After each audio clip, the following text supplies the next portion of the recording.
भारत की आत्मा उसकी संस्कृति में बसती है। ये संस्कृति वो है जो नदियों की धारा जैसी बहती है, कभी मंद कभी तीव्र लेकिन निरंतर। इसी संस्कृति की सबसे मजबूत रचना है रामायण। न सिर्फ एक महाकाव्य बल्कि जीवन दर्शन, राजनीति, परिवार, धर्म और सामाजिक संतुलन की एक पूरी पाठशाला। जब भी हम रामायण की बात करते हैं, अधिकतर लोग राम, रावण, लक्ष्मण, हनुमान और भरत के पात्रों को केंद्र में रखते हैं, लेकिन जो सबसे स्थायी और सबसे भावनात्मक किरदार है वो है माँ सीता। जनक नंदिनी सीता, जिनका जन्म धरती से हुआ, जिन्हें भूमि पुत्री कहा गया, जो एक बेटी थी, एक पत्नी थी, एक माँ थी और अंततः एक ऐसी नारी थी जिन्होंने खुद को पुरुष प्रधान समाज की तमाम आग की परीक्षाओं में झोंक दिया, लेकिन अपने आत्मसम्मान ने कभी समझौता नहीं किया। उन्होंने रामायण में कोई युद्ध नहीं लड़ा, कोई सेना नहीं चलाई, लेकिन उन्होंने जो संघर्ष किया वो युद्ध से कम नहीं था। यही वजह है कि सीता सिर्फ एक पात्र नहीं बल्कि भारतीय स्त्री चेतना का मूल है। लेकिन जिस समाज में राम को इतना गौरव दिया, क्या सीता को वैसा सम्मान मिला? फिलहाल यही सम्मान अयोध्या में राम मंदिर बनने के बाद ये सवाल तेजी से उठने लगा। अयोध्या जो श्री राम की जन्मभूमि है, वहां पर करोड़ों की लागत से, भक्तों की आस्था से, वर्षों के संघर्ष के बाद भव्य राम मंदिर बन रहा है, जो न सिर्फ एक मंदिर है बल्कि एक संदेश है कि भारत अपनी जड़ों को फिर से खोज रहा है।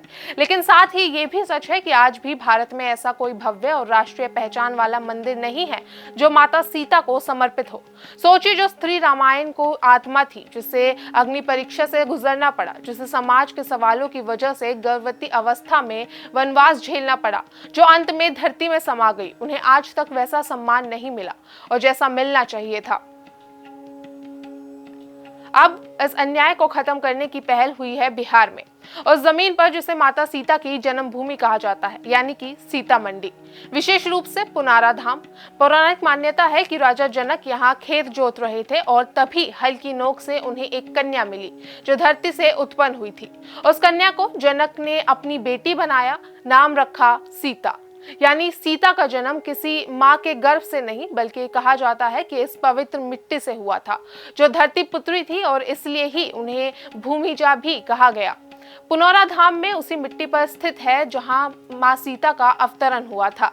आज जहां एक छोटा मंदिर है, जहां लाखों श्रद्धालु आते हैं, लेकिन सुविधाओं की कमी, प्रचार का अभाव और सरकार की उपेक्षा की वजह से यह स्थल कभी राष्ट्रीय पहचान नहीं बन पाया।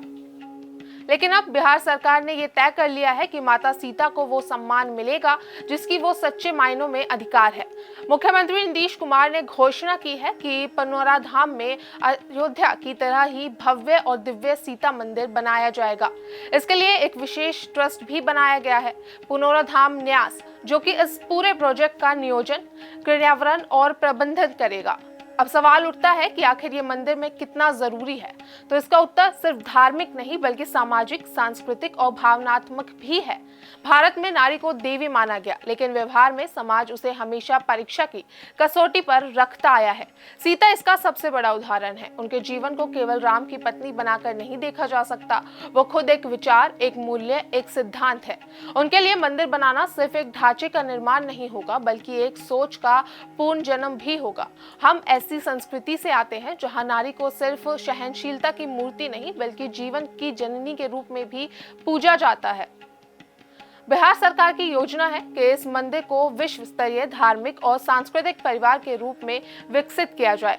यहाँ सिर्फ एक मंदिर नहीं बल्कि एक पूरा संपूर्ण तीर्थ क्षेत्र होगा, जिसमें कि रिसर्च सेंटर हो, ध्यान केंद्र हो, कन्या आश्रम हो और डिजिटल रामायण अनुभव केंद्र हो और आधुनिक यात्रियों के लिए भी सभी सुविधाएं मौजूद रहेंगी। ये स्थल अतीत से वर्तमान और वर्तमान से भविष्य को जोड़ने का एक पुल बनेगा, जहाँ श्रद्धा, शोध और समाज एक साथ मिलेंगे। ये सिर्फ एक ईंट पत्थर की संरचना नहीं होगी बल्कि भारत के उस स्त्री दर्शन का प्रतीक बनेगा जो आज भी सबसे कम समझा गया है। यह मंदिर बेटी के रूप में सीता, पत्नी के रूप में सीता, माँ के रूप और त्याग की मूर्ति के रूप में माँ सीता के हर रूप को साकार करेगा। अब जब ये तय हो गया है कि पुनौरा धाम में माता सीता का मंदिर अयोध्या के राम मंदिर की तरह ही भव्य और ऐतिहासिक बनाया जाएगा, तब ये जरूरी हो जाता है कि हम ये भी समझें कि इसकी पूरी योजना क्या है, इसके डिजाइन कैसे होंगे, किन लोगों लोगों को इसकी जिम्मेदारी दी गई है और ये मंदिर सिर्फ धार्मिक दृष्टिकोण से नहीं बल्कि सामाजिक, आर्थिक और सांस्कृतिक दृष्टि से भी कितना गहरा असर डालेगा। सबसे पहले बात करते हैं मंदिर के डिजाइन की। ये मंदिर पूरी तरह से मिथिला की पारंपरिक वास्तुकला में बनेगा, जिसका मतलब है कि इसमें ना सिर्फ वैदिक शैली होगी बल्कि हर स्तंभ, हर शिखर और हर दीवार पर मधुबनी चित्रकला, स्थानीय कारीगरी और मिथिला की नारी संस्कृति की गूंज होगी। मंदिर की ऊंचाई ऐसी होगी कि वो दूर से ही दिखाई दे और परिसर इतना बड़ा होगा कि वहां लाखों श्रद्धालु एक साथ आकर पूजा कर सके। मंदिर के गर्भगृह में माता सीता की प्रतिमा स्थापित की जाएगी, एक ऐसी प्रतिमा जो उन्हें केवल पत्नी या देवी नहीं बल्कि एक आत्मनिर्भर, आत्मसम्मान और त्याग की प्रतिमूर्ति के रूप में दर्शाएगी। उनकी प्रतिमा के साथ उनके जीवन की घटनाओं को भी चित्रों, दीवारों और मूर्तियों के जरिए प्रदर्शित किया जाएगा। यानी ये मंदिर सिर्फ पूजा के लिए नहीं बल्कि सीता के जीवन का संपूर्ण दार्शनिक अनुभव देने वाला केंद्र बनेगा। इस परियोजना की निगरानी और संरचना की अगर बात करें तो ट्रस्ट का गठन इसके लिए किया गया है, जिसे कि पुनौरा धाम न्यास नाम से दिया जाएगा। इस ट्रस्ट में राज्य सरकार की प्रतिनिधियों के साथ साथ धार्मिक विद्वानों, सामाजिक संगठनों, सांस्कृतिक जानकारों और लोकल प्रशासन के अधिकारी भी शामिल किए गए हैं। इसका उद्देश्य ये सुनिश्चित करना है कि मंदिर निर्माण किसी भी दल, जाति या संस्था का एजेंडा ना बने बल्कि ये एक सामूहिक सांस्कृतिक कार्य हो जिसे पूरे समाज की भागीदारी हो, ट्रस्ट हो, ये जिम्मेदारी दी गई है। वह मंदिर निर्माण के हर चरण को पारदर्शित करे, निर्माण कार्यों की गुणवत्ता सुनिश्चित करे और यह ध्यान रखे कि मंदिर सिर्फ धर्म का नहीं बल्कि लोक जीवन के उत्थान का भी माध्यम बने। इसमें सबसे विशेष बात यह है कि इस ट्रस्ट को राजनीतिक हस्तक्षेप से मुक्त रखने की कोशिश की जा रही है ताकि ये एक स्वतंत्र, गैर राजनीतिक और पूरी तरह से जनयोग पर आधारित धार्मिक सांस्कृतिक संस्थान के रूप में विकसित हो सके। अब बात करते हैं कि मंदिर के आसपास का पूरा इलाका कैसे बदलेगा। तो सरकार की योजना है कि पुनौरा धाम को सिर्फ एक मंदिर परिसर तक सीमित न रखा जाए बल्कि इसे एक संपूर्ण धार्मिक सांस्कृतिक नगर के रूप में विकसित किया जाए। ठीक वैसे ही जैसे उज्जैन में महाकाल लोक या वृंदावन में ब्रिज सर्किट बनाया जा रहा है।